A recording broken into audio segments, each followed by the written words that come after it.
Hello folks and welcome. In today's video we're going to be looking at a Ford Focus RS. No, you're not tripping. Yes, that is a Ford Focus RS estate, and if you know your Fords particularly well, you know that Ford never made an estate Focus RS.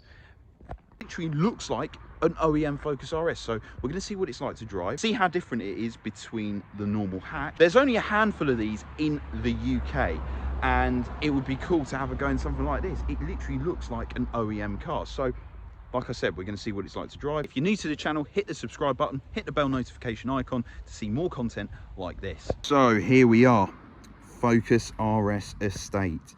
It literally looks so OEM. As you can see, it's got a whole front end from the Mk3 RS. It starts out in life as a normal Ford Focus estate police car, believe it or not. And it's taken 10 months to transform this car into a genuine RS. A lot of the work has been done on the rear. As you can see from inside the boot, the floor has been raised. The reason being is to put in the clever four-wheel drive system. Other features like flaring the arches, giving it ST lights. It's so bizarre looking at it. It literally looks like an OEM Focus RS, and who doesn't like an estate car? It looks really, really cool. It's finished in magnetic grey, but it's got a little bit more sparkle in the paint. I don't know if it will pick up on camera. It's got upgraded clutch, upgraded flywheel. It's got a stage 2 map, so it's running 400 horsepower, AirTech intercooler. I'm tripping still. It looks like something out of Forza. It's so bizarre. Right then, Focus RS estate. What a very weird and wonderful car. So, I've driven a few of these. It feels like a Ford. It's got an uprated clutch to handle a little bit more horsepower. This is literally a first impressions drive, but it's pretty much the standard Ford that we all know and somewhat love. Now, I like the Mk3 RS. I don't think it's a particularly bad car. I think it's really, really good. It's probably not my favourite RS. However, that's because of the four-wheel drive system. I find it a bit contrived. Steering's a bit odd. And yeah, I mean, it's still a cool bit of kit. But this one could take my likings to Mk3 RS's to a different level. This one's got the H&R lowering springs, so it's sitting a little bit lower. It's got an upgraded exhaust, which is done by Deutsch Tech, but inside it's got the Ford Sync system, Sony sound system. I feel like I'm in an RS. Nothing has been shortcutted. You know, there's no cutting corners, there's no we'll just leave it standard focus there. It feels like a genuine RS. It's a build, but it's an OEM build, which is quite cool. And it's got that 2.3 litre Ford EcoBoost engine. Bloody hell! It's got some grunt. Definitely has some grunt. The roads are a bit greasy. Does sound good. Does sound pretty good. So, how does it feel to drive compared to the hatchback Focus RS? Well, they're pretty much the same to me. They did say it weighs slightly heavier than the hatch, mainly because of raising the rear end and getting the four-wheel drive system to all fit in. But to be honest, I can't tell it on the road. Maybe on a track you could. It's quite loud in here.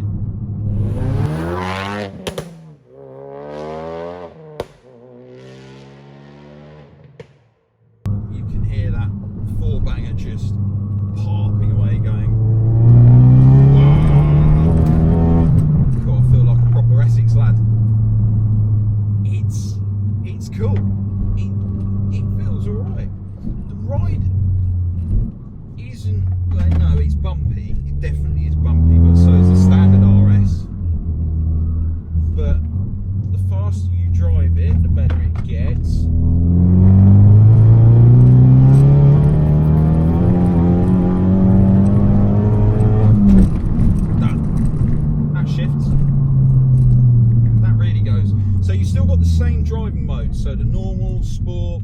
race and the drift function, which we can't really use on the roads.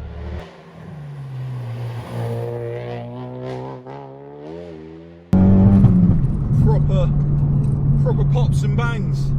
The Bradford mushes were like this, you know. But yeah, I mean, all in all, it feels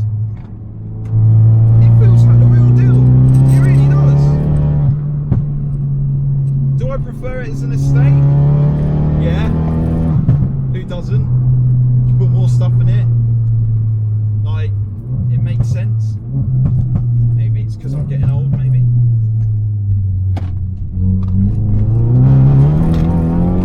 Sport mode's probably the mode you want to be in the most, but it feels great.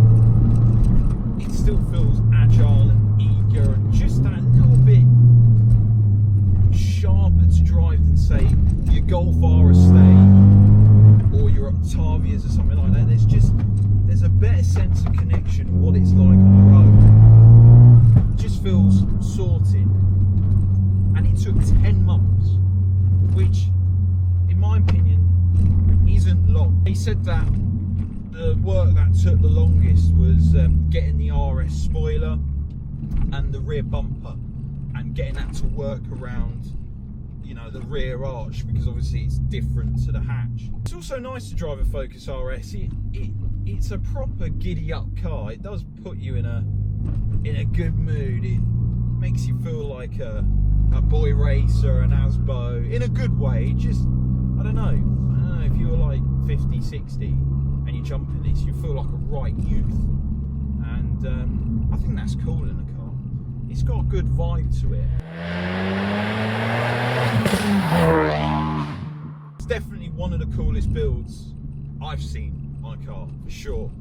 You know, there's not really much else out there that I've come across that is as cool as this, for sure. And like I said already, the benefits to it is that, you know, you're in an estate car, meaning that it's more practical, and it's got a sleeper vibe to it as well, especially in this grey, this magnetic grey with that cool flick. It's just very stealthy, under the radar.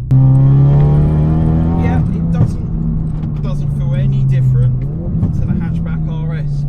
So yeah, it is a benefit in itself, which is cool, which is nice. I like this. It's just different. It's completely different to any other car out there. And that's what I like about builds. It's like, yeah, let's grab a Focus and turn it into a Focus RS estate. I love that. I love that. It's the sort of shit I would do. Awesome. Really enjoyed that. Well, look, I think that's the end of today's video. But if you've liked content like this, please subscribe, hit the bell notification icon. And if you're an owner out there that's got something cool and interesting, follow me on Instagram at sid.north, or hit the comments down below and check any of the details. But yeah, thank you very much for watching. Until next time, folks, see you later.